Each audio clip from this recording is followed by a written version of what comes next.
नमस्कार दोस्तों, आपका स्वागत है हमारे चैनल हिंदी साहित्य अड्डा पर। आप हमारे चैनल पर नए हैं तो चैनल को लाइक, शेयर और सब्सक्राइब करना बिल्कुल न भूलें। आज मैं पढ़ रहा हूँ कमलेश्वर की बहुचर्चित कहानी दिल्ली में एक मौत। तो चलिए चलते हैं बिना किसी विलंब के कहानी की ओर। चारों तरफ कोहरा छाया हुआ है। सुबह के 9 बज चुके हैं, लेकिन पूरी दिल्ली धुंध में लिपटी हुई है। सड़कें नम है, पेड़ भीगे हुए हैं, कुछ भी साफ नहीं दिखाई देता। जिंदगी की हलचल का पता आवाज़ों से लग रहा है। ये आवाज़ें कानों में बस गई हैं। घर के हर हिस्से से आवाज़ें आ रही हैं। वासवानी के नौकर ने रोज की तरह स्टोव जला लिया है। उसकी सनसनाहट दीवार के पार से आ रही है। बगल वाले कमरे में अतुल मवानी जूते पर पॉलिश कर रहा है। ऊपर सरदार जी मूछों पर फिक्सो लगा रहे हैं। उनकी खिड़की के पर्दे के पार जलता हुआ बल्ब बड़े मोती की तरह चमक रहा है। सब दरवाजे बंद हैं, सब खिड़कियों पर पर्दे हैं, लेकिन हर हिस्से में जिंदगी की खनक है। 3 मंजिले पर वासवानी ने बाथरूम का दरवाज़ा बंद किया है और पाइप खोल दिया है। कोहरे में बसें दौड़ रही हैं। जूं जूं करते भारी टायरों की आवाज़ें दूर से नज़दीक आती हैं और फिर दूर हो जाती हैं। मोटर रिक्शे बेतहासा भागे चले जा रहे हैं। टैक्सी का मीटर अभी किसी ने डाउन किया है। पड़ोस के डॉक्टर के यहाँ फ़ोन की घंटी बज रही है और पिछवाड़े गली से गुजरती हुई कुछ लड़कियाँ सुबह की शिफ्ट पर जा रही हैं। सख्त सर्दी है, सड़कें ठिठुरी हुई हैं और कोहरे के बादलों को चीरती हुई कारें और बसें हॉर्न बजाती हुई भाग रही हैं। सड़कों और पटरियों पर भीड़ है, पर कोहरे से लिपटा हुआ हर आदमी भटकती हुई रूह की तरह लग रहा है। वे रूहें चुपचाप धुंध के समुद्र में बढ़ती जा रही हैं। बसों में भीड़ है, लोग ठंडी सीटों पर सिकुड़े हुए बैठे हैं और कुछ लोग बीच में ही ईसा की तरह सालिब पर लटके हुए हैं। बाहें पसारे उनकी हथेलियों में कीले नहीं, बस की बर्फीली चमकदार छड़ें हैं। और ऐसे में दूर से एक अर्थी सड़क पर चली आ रही है। इस अर्थी की खबर अखबार में है, मैंने अभी अभी पढ़ी है। इसी मौत की खबर होगी। अखबार में छपा है, आज रात करोल बाग के मशहूर और लोकप्रिय बिजनेस मैग्नेट सेठ दीवान चंद की मौत इरविन अस्पताल में हो गई। उनका शव कोठी पर ले आया गया है। कल सुबह 9 बजे उनकी अर्थी आर्य समाज रोड से होती हुई पंचकुइया शमशान भूमि में दाह संस्कार के लिए जाएगी और इस वक्त सड़क पर आती हुई यह अर्थी उन्हीं की होगी। कुछ लोग टोपियां लगाए और मफलर बांधे हुए खामोशी से पीछे पीछे आ रहे हैं। उनकी चाल बहुत धीमी है। कुछ दिखाई पड़ रहा है, कुछ नहीं दिखाई पड़ रहा है, पर मुझे ऐसा लगता है अर्थी के पीछे कुछ आदमी है। मेरे दरवाजे पर दस्तक होती है। मैं अखबार एक तरफ रखकर दरवाज़ा खोलता हूँ। अतुल मवानी सामने खड़ा है। यार, क्या मुसीबत है, आज कोई आयरन करने वाला भी नहीं आया, ज़रा अपना आयरन देना। अतुल कहता है तो मुझे तसल्ली होती है, नहीं तो उसका चेहरा देखते ही मुझे खटका हुआ था कि कहीं शव यात्रा में जाने का बवाल न खड़ा कर दे। मैं उसे फ़ौरन आयरन दे देता हूँ और निश्चिंत हो जाता हूँ कि अतुल अब अपनी पैंट पर लोहा करेगा और दूतावासों के चक्कर काटने के लिए निकल जाएगा। जब से मैंने अखबार में सेठ दीवान चंद की मौत की खबर पढ़ी थी, मुझे हर सन यही खटका लगा था कि कहीं कोई आकर इस सर्दी में सबके साथ जाने की बात न कह दे। बिल्डिंग के सभी लोग उनसे परिचित थे और सभी शरीफ दुनियादार आदमी थे। तभी सरदार जी का नौकर जीने से भड़बड़ाता हुआ आया और दरवाज़ा खोलकर बाहर जाने लगा। अपने मन को और सहारा देने के लिए मैंने उसे पुकारा, धर्मा कहाँ जा रहा है? सरदार जी के लिए मक्खन लेने। उसने वहीं से जवाब दिया तो लगे हाथों लपक कर मैंने भी अपनी सिगरेट मंगवाने के लिए उसे पैसे थमा दिए। सरदार जी नाश्ते के लिए मक्खन मंगवा रहे हैं, इसका मतलब है वे भी शव यात्रा में शामिल नहीं हो रहे हैं। मुझे कुछ और राहत मिली। जब अतुल मवानी और सरदार जी का इरादा शव यात्रा में जाने का नहीं है तो मेरा कोई सवाल ही नहीं उठता। इन दोनों का या वासवानी परिवार का ही सेठ दीवानचंद के यहाँ ज़्यादा आना जाना था। मेरी तो 4-5 बार की मुलाकात भर थी। अगर ये लोग ही शामिल नहीं हो रहे हैं तो मेरा सवाल ही नहीं उठता। सामने बारजे पर मुझे मिसेज वासवानी दिखाई पड़ती है। उनके खूबसूरत चेहरे पर अजीब सी सफ़ेदी है और होठों पर पिछली शाम की लिपस्टिक की हल्की लाली अभी भी मौजूद है।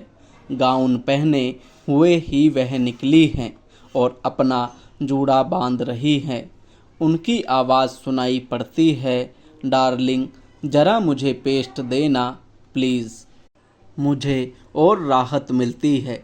इसका मतलब है कि मिस्टर वासवानी भी मैयत में शामिल नहीं हो रहे हैं। दूर आर्य समाज रोड पर वह अर्थी बहुत आहिस्ता आहिस्ता बढ़ती आ रही है। अतुल मवानी मुझे आयरन लौटाने आता है। मैं आयरन लेकर दरवाज़ा बंद कर लेना चाहता हूँ, पर वह भीतर आकर खड़ा हो जाता है और कहता है, तुमने सुना दीवानचंद जी की कल मौत हो गई? मैंने अभी अखबार में पढ़ा है। मैं सीधा सा जवाब देता हूँ ताकि मौत की बात आगे न बढ़े। अतुल मवानी के चेहरे पर सफ़ेदी झलक रही है। वह सेव कर चुका है। वह आगे कहता है, बड़े भले आदमी थे दीवानचंद। यह सुनकर मुझे लगता है कि अगर बात आगे बढ़ गई तो अभी शव यात्रा में शामिल होने की नैतिक जिम्मेदारी हो जाएगी। इसलिए मैं कहता हूँ, तुम्हारे उस काम का क्या हुआ? बस मशीन आने भर की देर है, आते ही अपना कमीशन तो खड़ा हो जाएगा। यह कमीशन का काम भी बड़ा बेहुदा है, पर किया क्या जाए। 8-10 महीने मेरे थ्रू निकल गई तो अपना बिजनेस शुरू कर दूंगा। अतुल मवानी कह रहा है, भाई शुरू में जब यहाँ आया था तो दीवानचंद जी ने बड़ी मदद की थी मेरी। उन्हीं की वजह से कुछ काम धाम मिल गया था। लोग बहुत मानते थे उन्हें। फिर दीवानचंद का नाम सुनते ही मेरे कान खड़े हो जाते हैं। तभी खिड़की से सरदार जी सिर निकाल कर पूछने लगते हैं, मिस्टर मवानी कितने बजे चलना है? वक्त तो 9 बजे का था। शायद सर्दी और कोहरे की वजह से कुछ देर हो जाए। वह कह रहा है और मुझे लगता है कि यह बात शव यात्रा के बारे में ही है। सरदार जी का नौकर धर्मा मुझे सिगरेट देकर जा चुका है और ऊपर मेज पर चाय लगा रहा है। तभी मिसेज वासवानी की आवाज़ सुनाई पड़ती है। मेरे ख्याल से प्रमीला वहाँ ज़रूर पहुँचेगी। क्यों डार्लिंग? पहुँचना तो चाहिए। तुम ज़रा जल्दी से तैयार हो जाओ। कहते हुए मिस्टर वासवानी बारजे से गुजर गए हैं। अतुल मुझसे पूछ रहा है, शाम को कॉफ़ी हाउस की तरफ आना होगा, शायद चला जाऊं। कहते हुए मैं कंबल लपेट लेता हूं और वह वापस अपने कमरे में चला जाता है। आधा मिनट बाद ही उसकी आवाज़ फिर आती है, भाई बिजली आ रही है? मैं जवाब देता हूँ, हाँ आ रही है। मैं जानता हूँ कि वह इलेक्ट्रिक रोड से पानी गर्म कर रहा है, इसलिए उसने यह पूछा है। बूट पॉलिश वाला लड़का हर रोज की तरह अदब से आवाज़ लगाता है और सरदार जी उसे ऊपर पुकार लेते हैं। लड़का बाहर बैठकर पॉलिश करने लगता है और वह अपने नौकर को हिदायतें दे रहे हैं। खाना ठीक 1 बजे लेकर आना, पापड़ भुनकर लाना और सलाद भी बना लेना। मैं जानता हूँ सरदार जी का नौकर पाजी है, वह कभी वक्त से खाना नहीं पहुँचाता और न उनके मन की चीज़ें ही पकाता है। बाहर सड़क पर कोहरा अब भी घना है, सूरज की किरणों का पता नहीं है। कुलचे छोले वाले वैष्णव ने अपनी रेहड़ी लगाकर खड़ी कर ली है। रोज की तरह वह प्लेटें सजा रहा है। उनकी खनखनाहट की आवाज़ आ रही है। 7 नंबर की बस छूट रही है।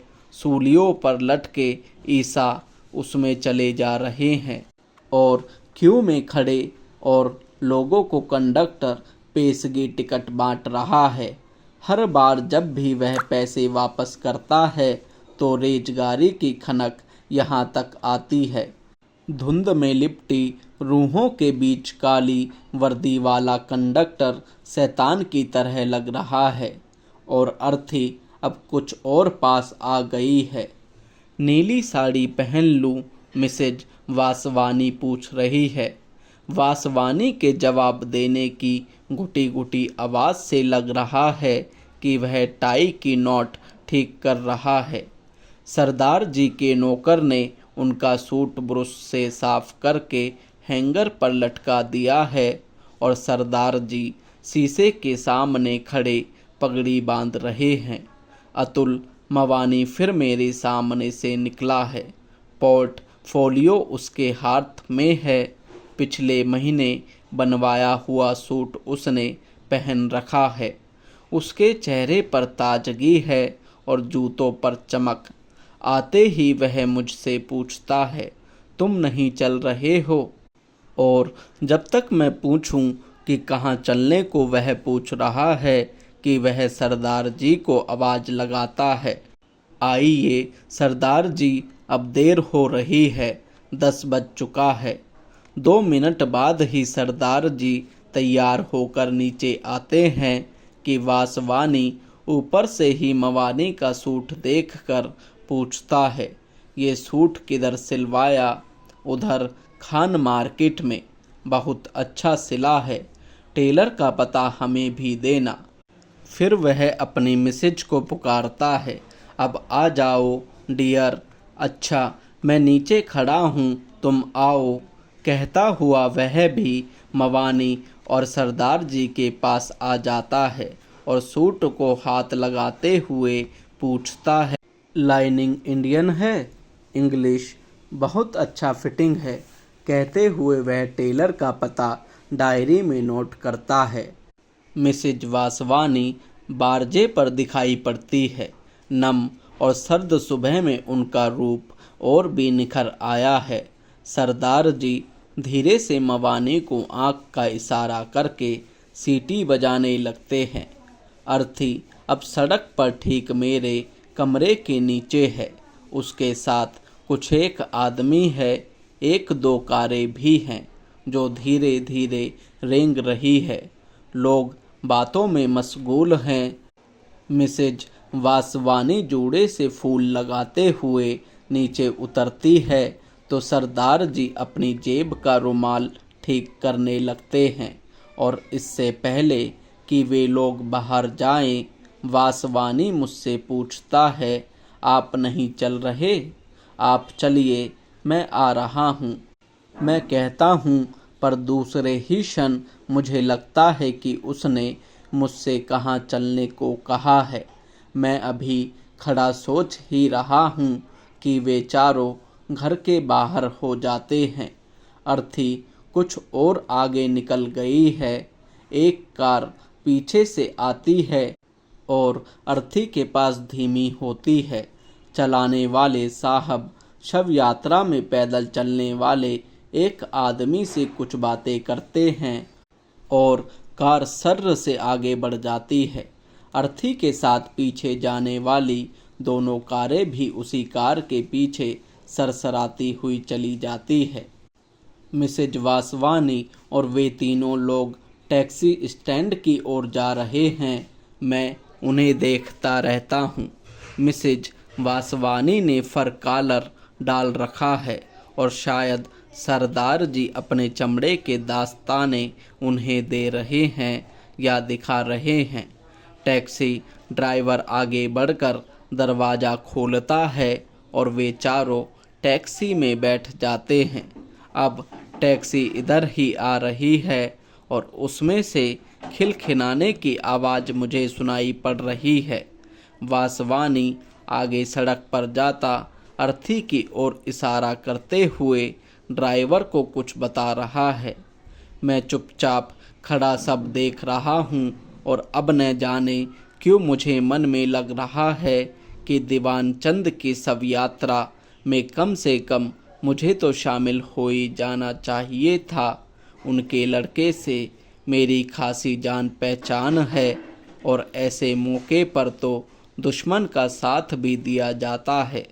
सर्दी की वजह से मेरी हिम्मत छूट रही है, पर मन में कहीं शव यात्रा में शामिल होने की बात भीतर ही भीतर कोंच रही है।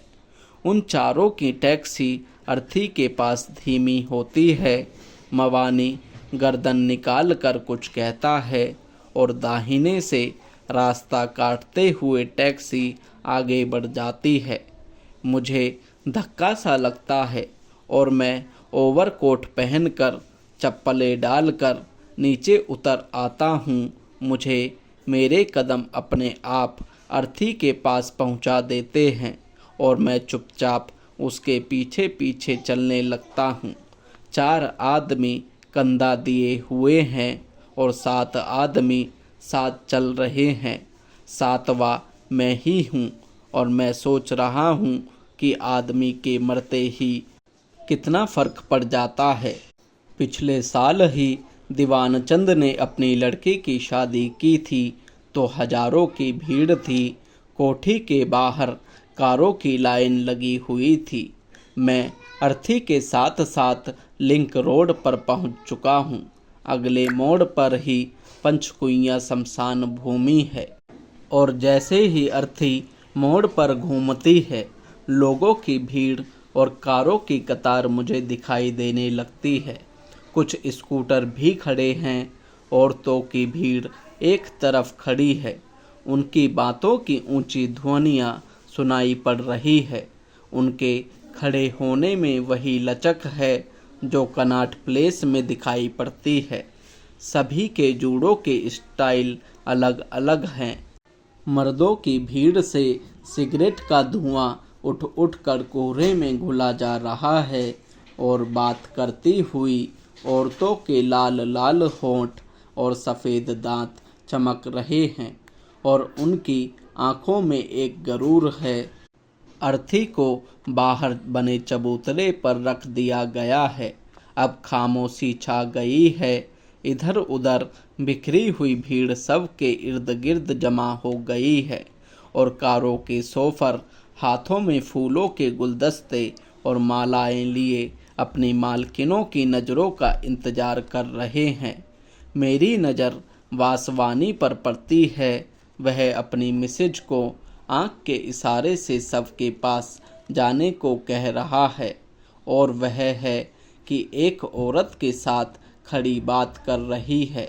सरदार जी और अतुल मवानी भी वहीं खड़े हुए हैं। सबका मुंह खोल दिया गया है और अब औरतें फूल और मालाएं उसके इर्द गिर्द रखती जा रही हैं। सोफर खाली होकर अब कारों के पास खड़े सिगरेट पी रहे हैं। एक महिला माला रखकर कोट की जेब से रुमाल निकालती है और आंखों पर रखकर नाक सुरसुराने लगती है और पीछे हट आती है। और अब सभी औरतों ने रुमाल निकाल लिए हैं और उनकी नाकों से आवाज़ें आ रही हैं। कुछ आदमियों ने अगरबत्तियाँ जलाकर सबके सिरहाने रख दी हैं, वे निश्चल खड़े हैं। आवाज़ों से लग रहा है कि औरतों के दिल को ज़्यादा सदमा पहुंचा है। अतुल मवानी अपने पोर्टफोलियो से कोई कागज़ निकाल कर वासवानी को दिखा रहा है। मेरे ख्याल से वह पासपोर्ट का फॉर्म है। अब शव को भीतर शमशान भूमि में ले जाया जा रहा है। भीड़ फाटक के बाहर खड़ी देख रही है। सोफरों ने सिगरेटें या तो पी ली हैं या बुझा दी हैं और वे अपनी अपनी कारों के पास तैनात हैं। सब अब भीतर पहुंच चुका है। मातम पुरसी के लिए आए हुए आदमी और औरतें अब बाहर की तरफ लौट रहे हैं। कारों के दरवाजे खुलने और बंद होने की आवाज़ें आ रही हैं। स्कूटर स्टार्ट हो रहे हैं और कुछ लोग रीडिंग रोड बस स्टॉप की ओर बढ़ रहे हैं। कोहरा अभी भी घना है। सड़क से बसें गुजर रही हैं और मिसेज वासवानी कह रही है, प्रमीला ने शाम को बुलाया है, चलोगे ना डियर? कार आ जाएगी, ठीक है ना? वासवानी स्वीकृति में सिर हिला रहा है। कारों में जाती हुई औरतें मुस्कुराते हुए एक दूसरे से विदा ले रही हैं और बाईं बाईं की कुछ एक आवाज़ें आ रही हैं। कारें स्टार्ट होकर जा रही हैं। अतुल मवानी और सरदार जी भी रीडिंग रोड बस स्टॉप की ओर बढ़ गए हैं और मैं खड़ा सोच रहा हूँ कि अगर मैं भी तैयार होकर आया होता तो यहीं से सीधा काम पर निकल जाता, लेकिन अब तो 11:30 बज चुके हैं। चिता में आग लगा दी गई है और 4-5 आदमी पेड़ के नीचे पड़ी बेंच पर बैठे हुए हैं। मेरी तरह वे भी यूं ही चले आए हैं। उन्होंने ज़रूर छुट्टी ले रखी होगी, नहीं तो वे भी तैयार होकर आते। मेरी समझ में नहीं आ रहा है कि घर जाकर तैयार होकर दफ्तर जाऊं या अब एक मौत का बहाना बनाकर आज की छुट्टी ले लूं। आखिर मौत तो हुई ही है और मैं शव यात्रा में शामिल भी हुआ हूं। कहानी को पूरा सुनने के लिए आपका बहुत बहुत धन्यवाद। साथ ही इस तरह की और वीडियो सुनने व देखने के लिए जुड़े रहिए हमारे चैनल से।